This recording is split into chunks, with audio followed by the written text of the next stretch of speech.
জাল পাসপোর্ট জাল নোটের পর এবার কলকাতায় জাল ওষুধ চক্রের একেবারে রমরমা কারবার। কিভাবে সেটা আপনাদের সামনে তুলে ধরবো একের পর এক তথ্য।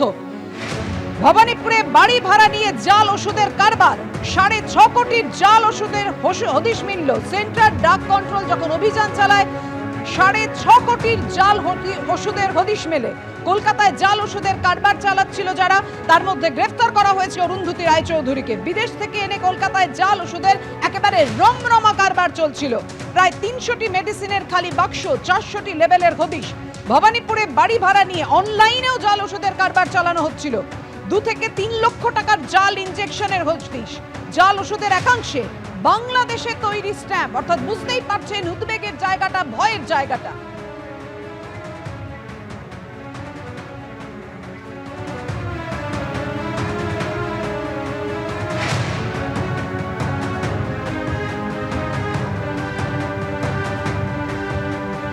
কিভাবে এই জাল ওষুধ চক্রের রমরমা, ইতিমধ্যেই কত ওষুধ হাসপাতালে ছড়িয়ে গেছে, কিভাবে এই চক্রের টের পাওয়া গেল, এই সমস্ত বিষয় নিয়ে আমরা কথা বলবো। আমাদের সঙ্গে রয়েছেন আমাদের প্রতিনিধি সন্দীপ সরকার।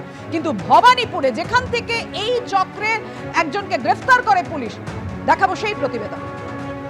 দক্ষিণ কলকাতার 2টি জায়গায় হানা দিয়ে প্রায় 6 কোটি 60 লক্ষ টাকার জাল ওষুধ বাজেয়াপ্ত করল কেন্দ্রীয় ড্রাগ কন্ট্রোল বিভাগ।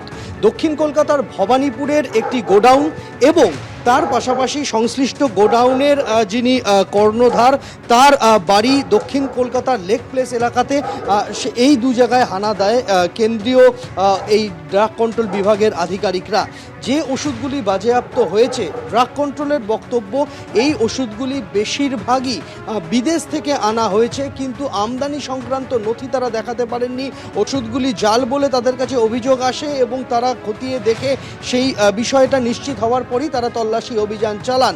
এবং যে ওষুধ বাজেয়াপ্ত হয়েছে তার মধ্যে বেশিরভাগ ওষুধ বাংলাদেশ থেকে এসেছে এবং বাংলাদেশের স্ট্যাম্প রয়েছে তাতে। এর পাশাপাশি কোনো ওষুধ আয়ারল্যান্ড, তুরস্ক, কোনো ওষুধ আমেরিকা থেকে আনা হয়েছে। বেশিরভাগই ক্যান্সারের ওষুধ, বেশিরভাগই অ্যান্টি ডায়াবেটিক ওষুধ, এমনটাই কিন্তু কেন্দ্রীয় ড্রাগ কন্ট্রোল বিভাগের তরফ থেকে উল্লেখ করা হয়েছে। যে ওষুধগুলি এখানে মজুত করা হয়েছিল তার এক একটি ভায়ালের দাম, এক একটি ইঞ্জেকশনের দাম 2 লক্ষ 3 লক্ষ টাকা করে। এত দামি ওষুধ এখানে মজুত করা হয়েছিল এবং সেই ওষুধগুলি এই গোটা যে প্রক্রিয়া, সেই গোটা প্রক্রিয়ার মধ্যে এখনও পর্যন্ত তদন্তকারীরা যেটা জানতে পেরেছেন যে তারা সেই সমস্ত ওষুধগুলি নিম্নমানের জাল ওষুধ এবং সেই জাল ওষুধ সংক্রান্ত অভিযোগ পাওয়ার পরই তারা তদন্তে নামেন। ইতিমধ্যেই যাকে গ্রেপ্তার করা হয়েছে সংস্থার কর্ণধার, তার নাম অরুন্ধতী রায়চৌধুরী। তাকে 14 দিনের জেল হেফাজতে রাখার নির্দেশ দিয়েছে আদালত। তাকে জিজ্ঞাসাবাদ করে এই গোডাউন থেকে কোথায় কোথায় এই জাল ওষুধ সরবরাহ হয়েছে সেই সূত্র খুঁজে পেতে চাইছেন তদন্তকারীরা এবং কোন কোন ওষুধের দোকানে সেই সমস্ত জাল ওষুধ গিয়েছে তারও খোঁজ চালাচ্ছেন তদন্তকারীরা। সন্দীপন গুপ্তর সঙ্গে সন্দীপ সরকার, এবিপি আনন্দ, কলকাতা। সরাসরি কথা বলবো সন্দীপ সরকার এই মুহূর্তে আমাদের সঙ্গে রয়েছে। সন্দীপ, সব থেকে উদ্বেগের বিষয় হচ্ছে এই জাল ওষুধ বিভিন্ন হাসপাতালে পৌঁছে যায়নি তো? এই সমস্ত জাল ওষুধ ইতিমধ্যে রোগীরা গ্রহণ করেননি তো?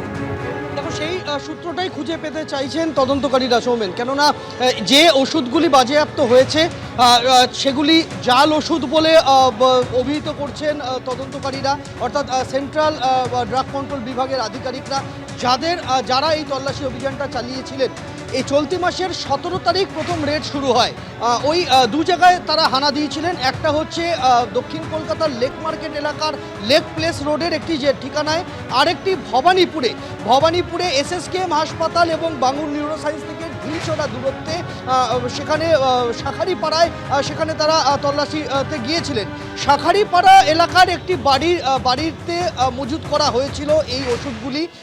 মোটামুটিভাবে প্রায় 9 থেকে 10টি প্যাকিং বাক্সের মধ্যে এই ওষুধগুলি রাখা হয়েছিল। বেশ কয়েকটি ভায়ালে ইঞ্জেকশন ছিল, সেগুলি বাজেয়াপ্ত করা হয়েছে এবং 17 তারিখে প্রথম তারা রেড করেন। যখন এই তল্লাশি অভিযান চলছে তখন প্রয়োজনীয় যাবতীয় নথিপত্র ওষুধ, যে ওষুধগুলিতে বিদেশি ছাপ রয়েছে সেই ওষুধগুলির নথিপত্র তারা চেয়েছিলেন, কিন্তু সেই নথিপত্র দেখাতে পারেননি ওই গুদামের মালিক বা এই ওষুধের ব্যবসার সঙ্গে যুক্ত যে সংস্থাটির কথা বলা হচ্ছে care and cure for you. Care and cure for you নামক এই সংস্থার যারা আধিক কর্ণধাররা রয়েছেন তারা নথি দেখাতে পারেননি। নথি দেখাতে না পারার কারণে কেন তাদেরকে গ্রেপ্তার করা হবে না, এই বিষয়টা যখন সামনে আসে তখন যারা এই সংস্থার কর্ণধাররা রয়েছেন তারা আদালতে চলে যান। আদালতে গিয়ে তারা নিজেদের গ্রেপ্তারি এড়ানোর একটা চেষ্টা করেছিলেন, কিন্তু আদালত থেকেও স্পষ্ট নির্দেশ দিয়ে দেওয়া হয় যে তাদের কাছে প্রয়োজনীয় নথি থাকলে সেটা তদন্তকারীদের দেখাতে হবে। তদন্তকারীরা নথির জন্য আরও দুদিন অপেক্ষা করেন। শেষমেশ গতকাল তাদেরকে তারা গ্রেপ্তার করেছেন অরুন্ধতী রায়চৌধুরীকে এবং তাকে আরও জিজ্ঞাসাবাদ করে এই তথ্যটা তারা পেতে চাইছেন যে ইতিমধ্যেই এই ওষুধ কোথায় কোথায় গিয়েছে, কোনো হাসপাতালে গিয়েছে কিনা, কোনো নার্সিংহোমে গিয়েছে কিনা, আর কোন কোন বেসরকারি দোকানে বা ওষুধের দোকানে এই ওষুধ সাপ্লাই হয়েছে সেই সূত্রটা, সেই তথ্যটা তারা পেতে চাইছেন। একেবারেই প্রায় 6.5 কোটি টাকা জাল ওষুধ হদিশ মিলেছে, কিন্তু এই চক্রের একেবারে রুটে পৌঁছানোর জন্য জোরদার তদন্ত চালাচ্ছেন পুলিশ। তোমাকে আপাতত ধন্যবাদ। ভবানীপুরের যে বাড়ি ভাড়া নিয়ে এই জাল ওষুধের রমরমা কারবার চলছিল সেই এলাকার বাসিন্দারা কি বলছে দেখুন। 16-17 তারিখ দেখেছিলাম লোকজন আছে, এটাই দেখেছি রেট পড়েছে, কিন্তু কি ব্যাপারে রেট পড়েছে সেটা জানি না আমরা। পরে শুনলাম যে এরকম মেডিসিনের ব্যাপার নিয়ে রেট ফেট পড়েছে, ডুপ্লিকেট মেডিসিন বগেরা পাওয়া গেছে, এটাই শুনেছি। আজকে শুনলাম নাকি কালকে অ্যারেস্ট করে নিয়ে গেছে, কাকে নিয়ে গেছে সেটা জানি না। রেগুলার কিছুদিন যাবৎ আপনারা দেখলাম যে কিছু ছেলেরা বাইকে বাইকে আসতো, বলতো যে মেডিসিন গোডাউন, তো আমরা নিজেরাই জানতাম না। পরে আমাদের নাম্বার বললে আমরা বলতাম এই গলি। গোডাউন কতদিন সেটা তো বলতে পারবো না, আমরা তো শুনছি প্রায় মাসখানিক ধরুন না, যবে থেকে এই আপনার 16-17 তারিখ থেকে রেট পড়লো সেই থেকে আমরা জানতে পারলাম। না, হ্যাঁ পুলিশ এসেছিলো, অনেক অফিসাররা এসেছিলো।